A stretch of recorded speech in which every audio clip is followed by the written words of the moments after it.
2024 সালের 5 আগস্টের দুপুরটা অদ্ভুত ছিল। বাতাসে যেন ভেসে বেড়াচ্ছিল এক অদৃশ্য চাপা গল্প, অনিশ্চয়তা, আতঙ্ক আর বিদায়ের নীরব প্রতিধ্বনি। কুর্মিটোলা বিমানবন্দর, যা আপাত দৃষ্টিতে নিস্তব্ধ, তার ভেতরে লুকিয়েছিল এক ভয়াবহ বিদ্রোহের স্পন্দন। হঠাৎই গর্জে ওঠে আকাশ। একটি C-30J বিমানের শব্দ যেন ছিঁড়ে দেয় রাজধানীর আকাশকে। কিন্তু এই বিমানে শুধু একটি যাত্রী ছিল না, ছিল এক অধ্যায়ের অবসান। শেখ হাসিনা সদ্য ক্ষমতাচ্যুত প্রধানমন্ত্রী ছিলেন সেই বিমানের ভেতরে। কিন্তু প্রশ্ন শুধু উড়ন্ত বিমানের নয়, বরং ক্যামেরার। কে তুললেন সেই দৃশ্য? কার হাতে ধরা পড়ল ইতিহাসের এক নিষিদ্ধ মুহূর্ত?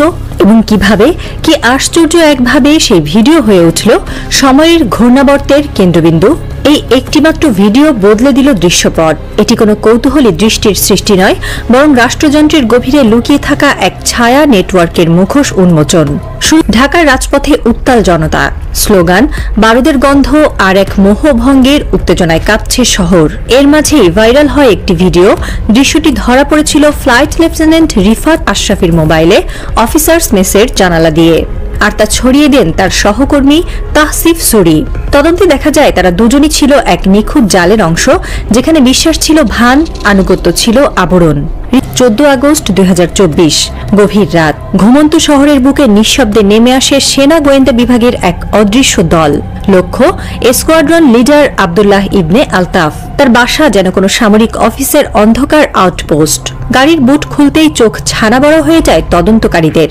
যুদ্ধাস্ত্র, স্যাটেলাইট কমিউনিকেশনের ডিভাইস, ভারতীয় গোয়েন্দা রিপোর্ট, নগদ 1 কোটি টাকা। কিন্তু যা সামনে আসে তা আরো ভয়ঙ্কর। আলতাফ একা নন, এই নেটওয়ার্কে আরো 6 জন উচ্চপদস্থ কর্মকর্তা। যেন তারা প্রত্যেকেই এক একটি পেন্ডোরা বক্স, যাদের নাম উচ্চারণ করলেই যেন কেঁপে ওঠে সেনাবাহিনীর দেয়াল। এয়ারটের অন্তঃস্থলে এমন কি গোড়াপচন ধরেছে যে আকাশ রক্ষা করার দায়িত্বে যারা, তারাই পরিণত হয়েছে রয়ের কমিশন খাওয়া ছায়া সেনাতে। স্কোয়াড্রন লিডার আলতাফের জীবনের আড়ালে ছিল এক বিলাসী বিকল্প জগৎ। তার বাসায় আসত বিদেশি নম্বরের ফোন, দিনে ভিজিট করত একাধিক নারী, তার অ্যাকাউন্টে ঢুকত বিপুল অঙ্কের টাকা, যার উৎস ছিল একাধিক অফশোর কোম্পানি। গ্যারেজে ছিল উপহার পাওয়া হোন্ডাই।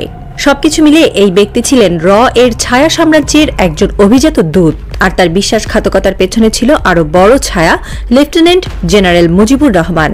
বাংলাদেশ সেনাবাহিনীর একদা কঠোর মুখ, এখন এর অলিখিত কনসাল্টিং স্ট্র্যাটেজিস্ট, গাদ্দারের শাহেনশাহ। বিমান বাহিনী আর সেনাবাহিনী পেরিয়ে এবার তদন্ত পৌঁছে যায় পুলিশের অন্দরমহলে।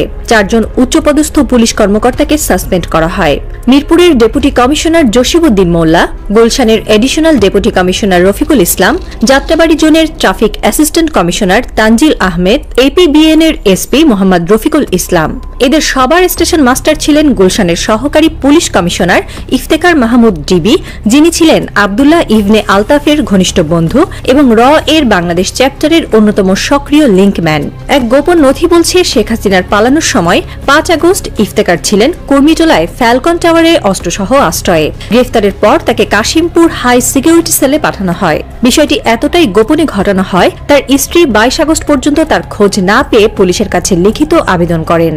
আর আমরা যারা বেঁচে আছি, আমাদের দায়িত্ব এখন শুধু চোখ মেলেই দেখা নয়, চোখ রাঙিয়ে জিজ্ঞেস করা, তোমরা কারা যারা এদেশের পিঠে ছুরি বসাও?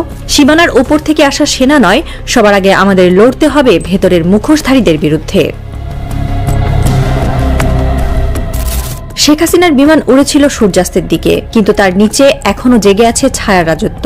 শেখ হাসিনার পালানোর ভিডিও উপভোগ করেছিল সবাই, কিন্তু কে জানতো সেই ফুটেজ কিছু ফ্রেম নয়, কেবল ধরা পড়বে এর পাকা ষড়যন্ত্র। অনেক বছর পর সেই প্রতিশোধ আবার ফিরে আসতে শুরু করেছে ভিন্ন এক রূপে। নির্বাসনের থেকেও তিনি থেমে নেই, বরং সেখানে বসেই তার পরিকল্পনা আরো ভয়ঙ্কর, আরো সুপরিকল্পিত হয়ে উঠছে। গোয়েন্দা সংস্থার রিপোর্টে উঠে এসেছে, শেখ হাসিনা দিল্লি থেকে বসে বাংলাদেশ সেনাবাহিনীর মধ্যে বিদ্রোহের বীজ ছড়িয়ে দেওয়ার জন্য নতুন এক পরিকল্পনায় মগ্ন ছিলেন। সেই পরিকল্পনার মূল দায়িত্ব দেওয়া হয়েছিল একজন সামরিক কর্মকর্তাকে, নাম মেজর সাদেক। মেজর সাদেক শুধু একজন ব্যক্তি ছিলেন না, তিনি ছিলেন এক চেইনের অংশ। তার স্ত্রী, ভাই, এমনকি ভাইরারাও জড়িত ছিল এই পরিকল্পনায়। পুলিশের ভাষ্যমতে মেজর সাদেক সেনাবাহিনীতে যোগ দিয়েছিলেন 2016 সালের 74 BMA লং কোর্সের মাধ্যমে। ধাপে ধাপে উন্নীত হয়ে তিনি মেজর হন 2023 সালে। কিন্তু তার সামরিক জীবনের চেয়েও আলোচনা এসেছে তার রাজনৈতিক। মার্চ থেকে জুলাই, মাত্র 5 মাস। এই সময়ে রাজধানীর বিভিন্ন এলাকায় গড়ে ওঠে একাধিক গোয়েন্দা ট্রেনিং সেল। বিশেষ করে বসুন্ধরার কেবি কনভেনশন সেন্টারে ৮ জুলাই একটি ভয়ঙ্কর প্রশিক্ষণ কর্মসূচি চলে। সেখানে ২০০ থেকে ২৫০ জন নেতাকর্মী অংশ নেন। প্রশিক্ষণ দেওয়া হয় অনলাইনে গুজব ছড়ানো, রাজনৈতিক অপপ্রচারের কৌশল, সশস্ত্র প্রতিরোধ গঠনের মৌলিক শিক্ষা, কোড নাম্বার ব্যবহার করে যোগাযোগ, সিগন্যাল অ্যাপে ওডিপি নামের গ্রুপ।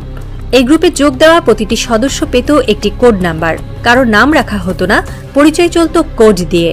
এই প্রক্রিয়ায় তৈরি করা হয়েছিল ২,০০০-এর বেশি সদস্যের গোপন নেটওয়ার্ক।